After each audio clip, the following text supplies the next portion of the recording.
Hey, it's Andrew Greif of the Oregonian and OregonLive.com in the Hatfield-Dowling Complex on Monday, the first day of practice of Oregon's second week of fall camp. I'm alongside Dave Wilcox as I recap the 5 observations I saw or heard today. The first being that both Scott Frost and Devon Allen were really complimentary of Vernon Adams. Remember, he only got here on Friday as Oregon's presumptive favorite to be the quarterback for this team long term. And they said that he's not only grasped the offense from a mental standpoint, because he had the playbook for a while, or at least a semblance of the playbook, but he's also pretty well conditioned, which is a good thing for a system where everything is predicated on the run and up tempo. You don't want your quarterback lagging behind and gasping for breath. It sounds like even though he basically worked out solo for 6 months, he's actually done a pretty good job staying in the shape they wanted him to. The number 2 thing is that Devon Allen is also important in this one. He hasn't taken part in 7-on-7 drills, he said, so you probably won't be out in Tuesday's scrimmage. Devon said that he's still recovering from that knee injury suffered January 1st in the Rose Bowl, and that he can run some routes, but just 7-on-7 work hasn't been doing it yet.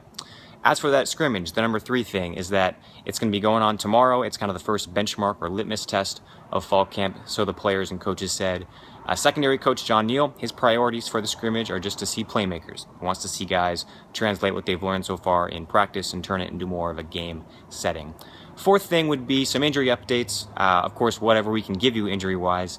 Charles Nelson was seen walking outside of practice on some crutches, and Tyree Robinson tweaked a knee, which has kept him out of a couple of drills. That's what John Neal said. Again, you never quite know the severity of these things, but we want to pass them along where we see them or hear them.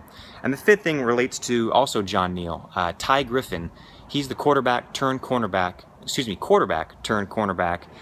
He's a very fast player, so fast John Neal said he's never seen a quarterback faster in his whole life, and that includes Michael Vick.